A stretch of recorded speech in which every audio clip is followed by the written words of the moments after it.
What does $600,000, $1 million, or $2 million actually buy you on the Gulf Coast? And here's what may really surprise you. It's not simply a smaller house, a bigger house, and then a bigger house. At each price point, the type of opportunity changes. Around $600,000, you're usually deciding which priority matters most to you. Around $1 million, you start gaining more control over the compromises. And closer to $2 million, the conversation shifts towards premium location, construction quality, privacy, and features that can be very difficult to replace. So today, I want to walk you through what those three budgets may look like in Gulf Shores, Orange Beach, and Perdido Key. I am Kristy Bushaw with RE/MAX Paradise. I spent over 2 decades selling the Alabama and Florida Gulf Coast, and being licensed in both states makes me very versatile. The first thing I tell buyers is this: your budget matters, but the job of the property matters even more. Is this going to be your second home for your family, or do you want rental income? Will you spend several months here a year? Do you own a boat? Do you want direct Gulf views? Would you rather have more bedrooms, a private pool, better parking, or lower maintenance ownership? Until we answer those questions, your price range alone does not tell us exactly what you're looking to buy. Let's start around the $600,000. At this point, you can find some really appealing options, but you'll usually have to decide which feature matters most. Depending on current inventory, you may be comparing a Gulfront condo with lesser interior space, a larger condo away from the Gulf, or a home that gives up the direct water view in exchange for privacy, parking, and outdoor space. And the question becomes, which compromise are you most comfortable making? If rental income is your priority, you may care more about the building, the views, sleeping capacity, and guest appeal. If you're going to spend several months here every winter, you may care more about storage, parking, kitchen space, and how comfortable the property feels to you over a longer stay. And if you own a boat, you may decide that a canal or a bay access is more valuable to you than a direct beach access. This is also where buyers can get tripped up. A listing may look like it checks every single box, but I want to know which boxes it checks well and which features may simply sound good in the marketing.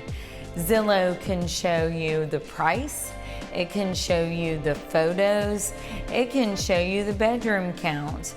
What it can't tell you is which compromise may become frustrating after you actually own the property. So around $600,000, I would say choose your most important priority. Now, what changes when we move closer to $1 million, the biggest change is not simply what everything gets bigger or more luxurious. The biggest change is that you begin to have more control over your compromises. At $600,000, you may be choosing between the view, the space, the location. Closer to the $1 million range, you may be able to combine 2 or more of these priorities. But here's the catch. More choices can actually make the decision harder. At around $1 million, you may be comparing a premium golf front condo, a boating property, a large home away from direct golf frontage, a property with a private pool, or a home with room for your extended family.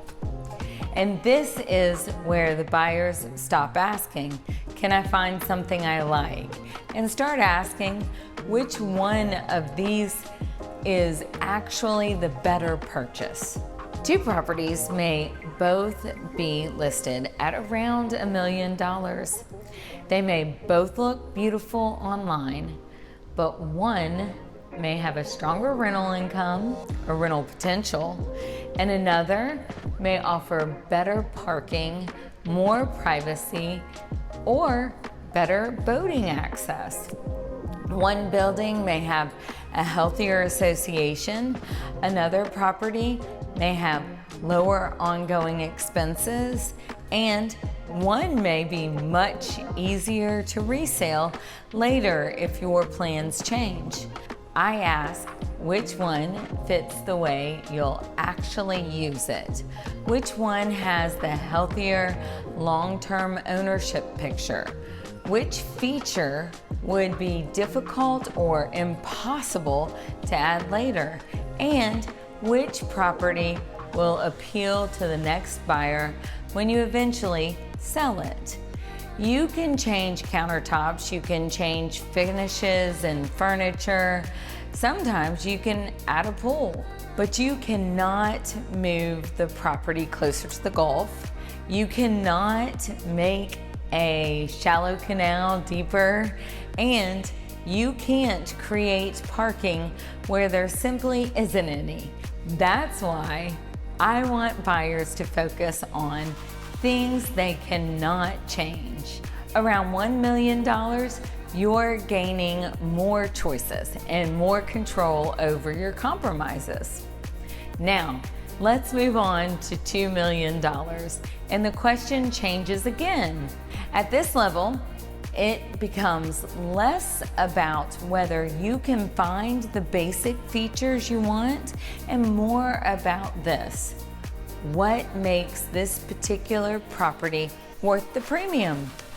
Are you paying for the better view, the deeper water, newer construction, more privacy, greater rental capacity, or a location that's rarely becomes available?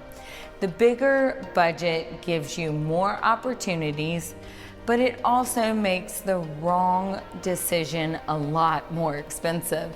Closer to $2 million, you may be considering larger Gulfront homes, premium condos, newer construction, private pools, more bedrooms, premium boating properties, or locations with much greater privacy. But a larger budget does not eliminate risk. At $2 million, waterfront homes can still have the wrong water depth. It can still have a bridge clearance problem. A beautiful Gulf front property may not produce the rental income you expect. The larger home may sleep 14 people and have the parking for 4. A newer property may be marketed as fortified, but I still want to verify it's actually documented. And a luxury condo may have a spectacular interior while the building itself is preparing for some major work. At this price point, I'm looking for more than just beautiful finishes. I'm asking, is this location difficult to replace? Does the property function as well as it photographs? Does the boating access actually work for your boat? Are you in the insurance and maintenance expenses? Are they all understood? Who is the future buyer for this property? And is the premium price connected to lasting value, or mostly cosmetic appeal.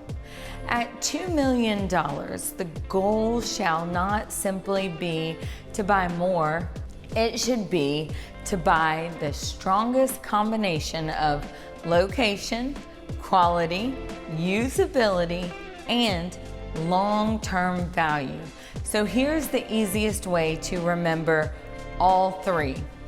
Around $600,000, choose your most important priority. Around $1 million, you gain more choices and fewer compromises. And around $2 million, you are refining the quality, location, privacy, and features that are all difficult to replace. But at every price point, the right property depends on the job you expect it to do. A rental investment should be evaluated differently from a family home or a second home. A boating property should be evaluated differently from a Gulf front condo. And a future retirement property should be evaluated differently from property you'll use 3 weeks out of a year. Zillow is a great place to start, but it cannot fully tell you whether a building may be facing major repairs, whether a canal is deep enough for your boat, whether the rental projection is realistic, whether association rules match your plans for use, whether parking will become a problem, whether insurance changes the affordability, or whether another property nearby may actually be the better value. That's where property-specific local knowledge becomes important. If you're considering spending between $600,000 and $2 million on the Gulf Coast, here's the easiest way to reach me. Text the word budget to the number shown on the screen. In the same text, share your price range. If you'd like an appointment with me, just simply go to KristyBushaw.com or click the link in the description. Thanks for joining me for another Wisdom Wednesday. I look forward to seeing you next week. My goal each and every week is to help you understand the Gulf Coast real estate market a little bit better and give you more information and help you to enjoy more life along the Alabama and Florida Gulf Coast.